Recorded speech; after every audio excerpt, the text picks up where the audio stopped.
On June 22, 1941, under the codename Operation Barbarossa, Nazi Germany invaded the Soviet Union, its ally in the war against Poland.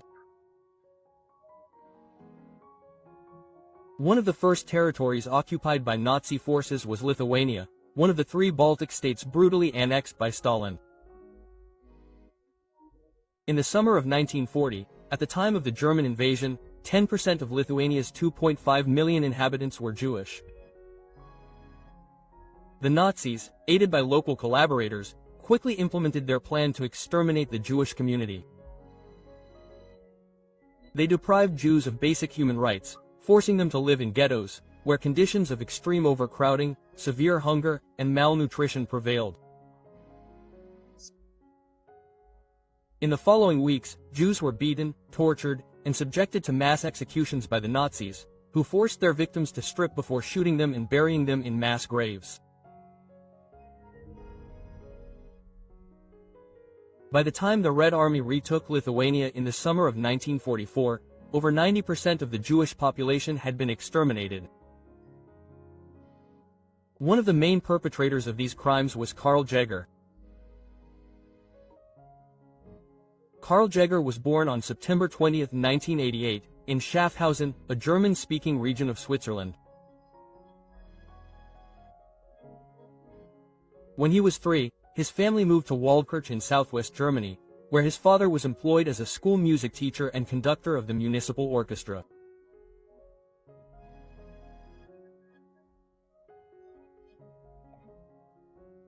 During World War I, which lasted from July 28, 1914, to November 11, 1918, he served in the Army of the German Empire and was awarded the Iron Cross First Class and numerous other distinctions for his service.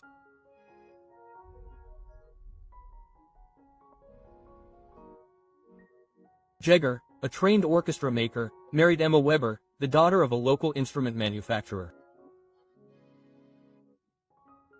He eventually became co-owner and technical director of the Weber Orchestra Factory in the town of Waldkirch.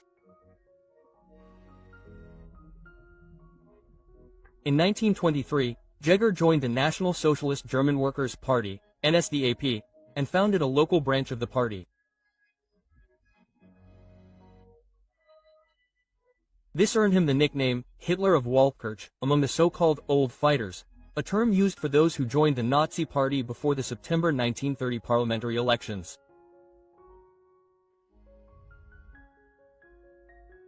In 1931, Weber's company declared bankruptcy, leaving Jägera unemployed for several years.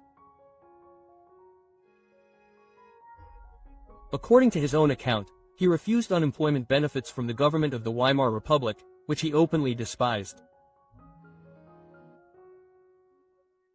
The Weimar Republic was the name given to the democratic German state that existed between 1918 and 1933. This period was marked by severe social and economic turmoil, including political instability, hyperinflation, and widespread unemployment.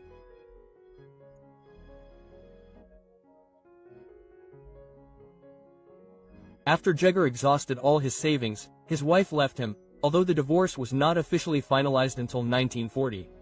In 1932, Jägera joined the SS and quickly established a 100-man unit in his hometown of Waldkirch.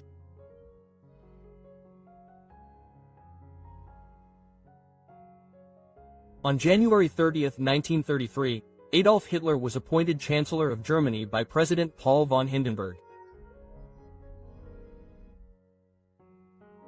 After attracting the attention of Heinrich Himmler, head of the SS, Jägera was summoned to SD headquarters in Berlin, the intelligence agency of the SS and Nazi Party in Hitler's Germany.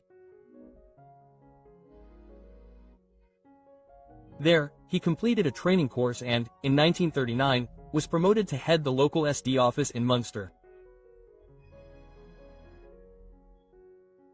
World War II began on September 1, 1939, when Nazi Germany invaded Poland.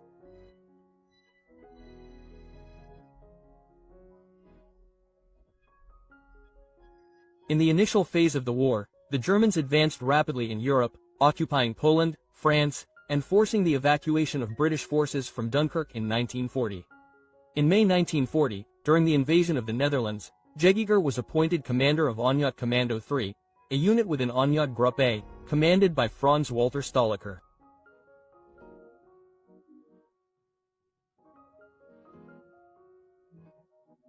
A Gruppen, Nazi mobile death squads, were tasked with the systematic murder of Jews, Roma, and other groups deemed undesirable by the Nazi regime.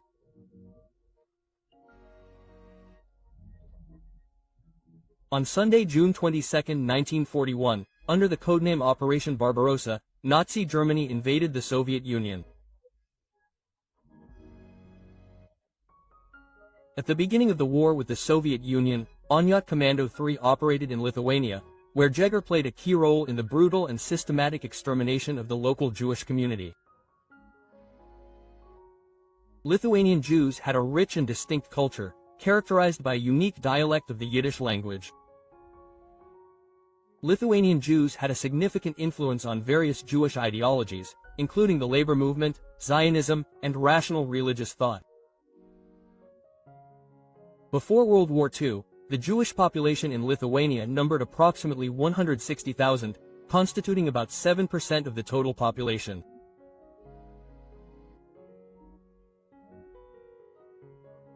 Lithuania was an independent state from the end of World War II until 1940. In March 1939, Nazi Germany issued Lithuania an ultimatum demanding the ceding of the Memel territory, a region inhabited predominantly by Germans.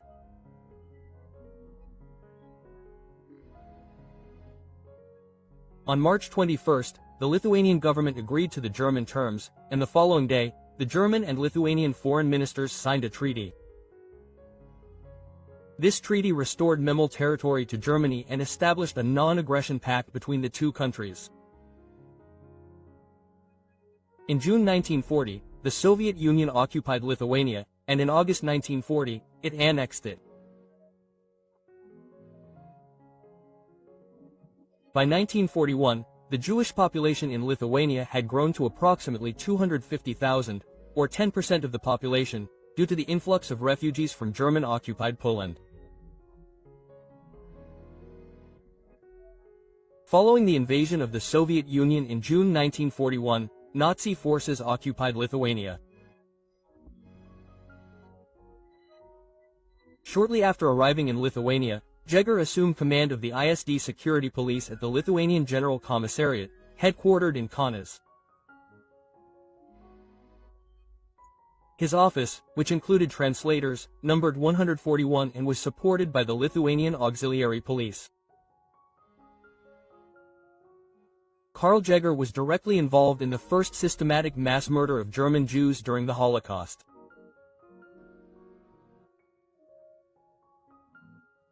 In September 1941, Adolf Hitler ordered the deportation of 300,000 German, Austrian, and Czech Jews from the territories occupied by Nazi Germany by the end of the year. These individuals, often referred to as Reich Jews, were targeted as part of the Nazi regime's broader genocidal plans.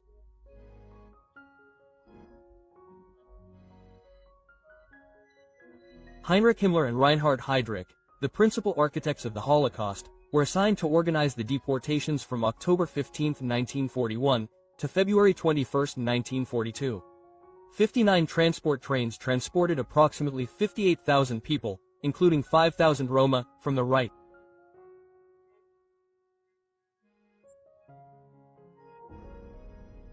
Each train carried nearly 1,000 victims.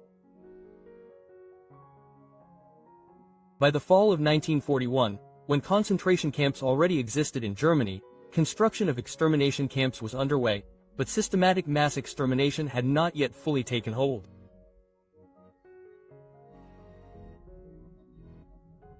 Instead, deportation trains were directed to ghettos in Eastern Europe, where the Nazis confined the local Jewish population, often called Oststudenten.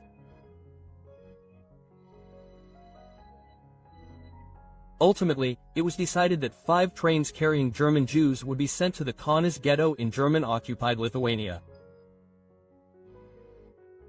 The remaining trains were diverted to other locations in Nazi-controlled Eastern Europe. When the 5 trains reached the 9th Fort prison on the outskirts of Kaunas, nearly 5,000 victims were pulled from the train and executed by Anzac Commando 3 under the command of Karla Jägera.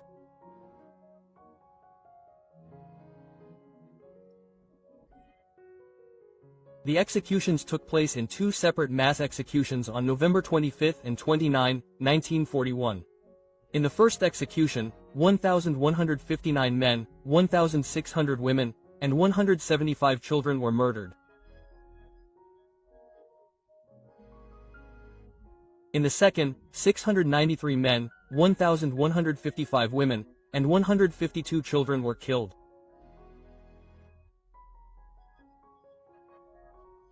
Jägera became famous for his so-called Jägera Report, a horrific document in which he meticulously described the number of people killed during his command from July 2 to November 25, 1941. The report includes the dates and locations of the massacres, the number of victims, and their categories. Jews, Roma, the mentally disabled, communists, criminals, and others. The actions of Anat Commando 3, of which Jägera was commander, were recorded by Karla Jägera himself, who kept an almost daily report of murders, totaling 137,346.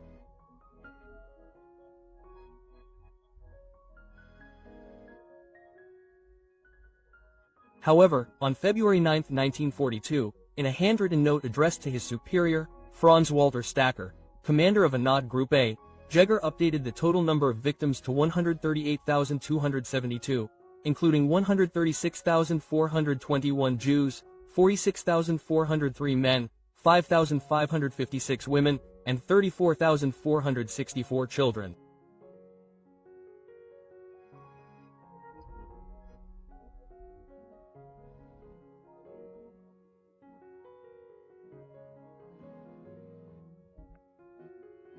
The remaining victims included 1,064 communists, 653 mentally disabled, and 134 others.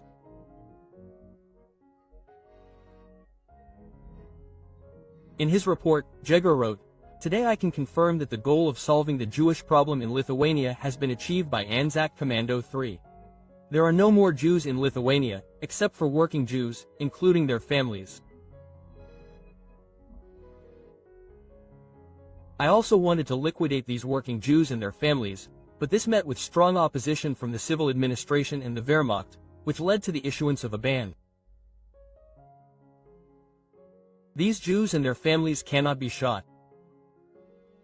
Jägera's superiors praised his contribution to SS activities, the implementation of the principles of Nazi ideology, and participation in the mass extermination of Jews. For his service, he received the SS Totenkopf ring from Himmler, and later the honorary SS sword. Hitler also honored him with the War Merit Cross, second class and first class with swords.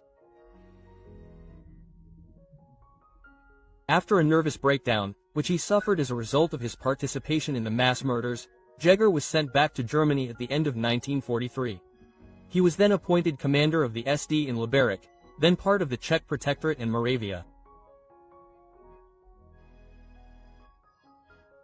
After the war, Jägera lived openly under his real name, working as a farm laborer in Wissenbach, near Heidelberg, West Germany.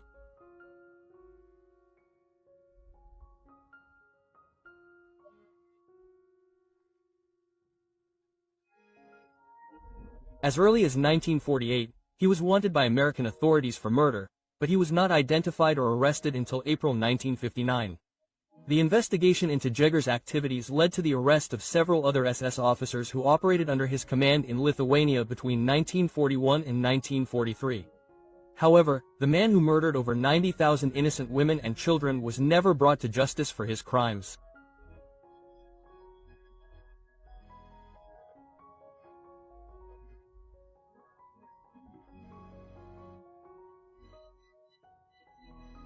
Karla Jägera was 70 years old when, on June 22, 1959, he committed suicide by hanging himself in Hohenasperg prison while awaiting trial.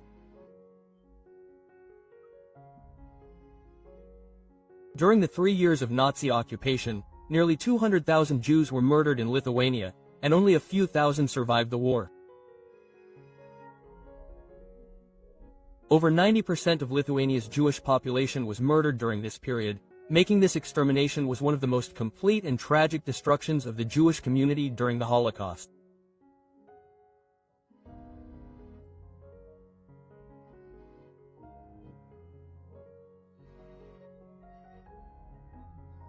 In 2017, Karla Jägera's hometown, commemorated the victims of his crimes committed in Lithuania in 1941.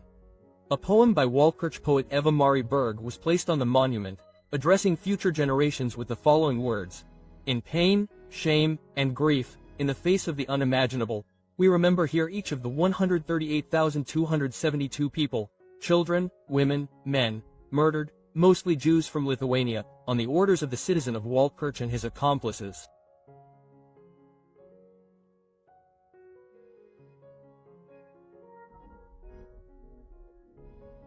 A question for us: what is our position?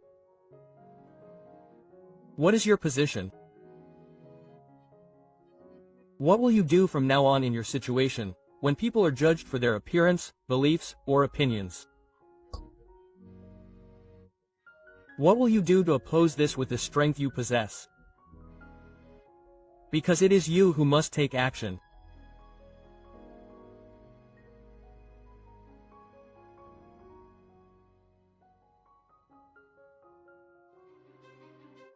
Thank you for watching the World History Channel. Be sure to like, subscribe, and click the notification bell so you don't miss our next episodes. Thanks, and we'll see you next time on the channel.